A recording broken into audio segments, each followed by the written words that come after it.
Alright, Game Changers, welcome back to another video here today. Now, as an avid gamer, but yet somebody who actually has somewhat of a social life and touches grass on the regular, I can tell you that a lot of hardcore gamers who don't go outside don't realize how cringe they really are. It really adds to the stigma that a lot of gamers don't have lives. How dare you! If there was anything I would suggest to the poor kid in the intro clip, it would be to be the best possible dang Fortnite player in the world and win insane amounts of money if he's not gonna have a social life. Do it! Make your dreams come true! If that's not his goal, and it's just to sit at home and play video games all day, then yeah, that's not gonna help you make actual real life friends, buddy. Gonna cry? Sadly, there are a lot of people out there, just like our friend, that just don't do too well outside. But what happens in the off chance when you do go outside, and more specifically, travel? What you Well, you come across certain people that complain about certain regulations in place for both men and women. Nice. But what if I told you, more specifically, that there was a person on TikTok that was upset by the TSA scanner at the airport because it just couldn't get his/her anatomy correct? I am going to remind you in advance that I'm very sorry and I apologize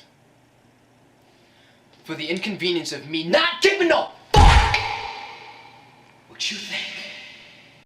Now before I show you guys that clip, make sure you guys follow me on Twitter so that way you can follow all that I tweet out. And make sure you guys hit that like button and subscribe to the channel to become a part of the Game Changing community here, because I cover viral videos, trending videos, and videos that, of course, make no goddamn sense. Anyways, if that sounds interesting, let's get into it. Can we talk about how horrible it is to travel while being transgender sometimes? I always have immense anxiety leading up to going through security. And this being said, I totally recognize the privilege of having all of my documents correct. So the gender marker on my license, for example, says female. Now guys, I'm not even gonna lie to you. I honestly thought she was a woman before she said that she was trans. I was genuinely confused because, let's be honest, she really does look like a female. But you have to know, especially going through airport security, that it's gonna be pretty tight. You're goddamn right. But before I show you the rest of the clip, let's take a look at the TikTok profile, shall we? She goes by Rosalind Montoya, Rose Montoya for short. She is following 950 accounts. She has a following, and this is kind of scary here, 666.6 thousand, 16.3 million likes. And of course on the channel, we already know this is the most important when it comes to anyone's bio and profile, the pronouns she, they, she's bi, and ENM. Now, personally, I didn't even know what ENM means, so I had to look it up. Bruh. It means ethical non-monogamy, which is the practice of taking part in romantic relationships that are not completely exclusive between two people. Nope. Is a model, actor, public speaker, and an advocate. But going through the scanner, there's a male scanner and a female scanner in the TSA checkpoint. Now let me just clarify this part right here. I had to do some additional research because I was just as confused. I thought there was just one scanner. Every time I went to the airport, there's always been one scanner for both genders. Now that happens to be true. There is one scanner, but two buttons. AIT screening processes when you enter the imaging portal, the TSA officer presses a button which designates a gender, male or female, based on how you present yourself. And then the machine has a software that looks at the anatomy of both men and women differently. And looking at me, you know, I look like a woman and I am a woman, so that's great. I love having cis-assuming privilege when I feel unsafe, such as in an airport.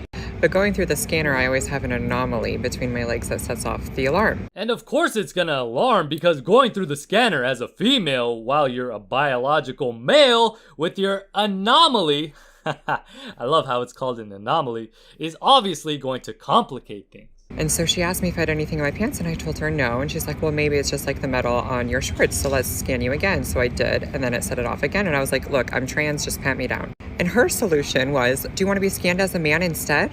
I didn't, but I ended up doing it. And then my boobs set off the scanner because of course. So I tried to make a joke of it. I was like, oh yeah, there's a lot of plastic in there. It's fine. So then she was like, okay, well, we have to pat you down. And she was like, do you want a man to do it? I said, no, absolutely not. Game changers, it honestly sounds like the TSA officer was actually being polite and asking this person which officer, male or female, she was comfortable with in terms of patting her down. Again, she gave her an option. Come on, man. What is he doing? Yet this person still complains. Honestly, at this point, I really do think that they complain to complain. There's no winning.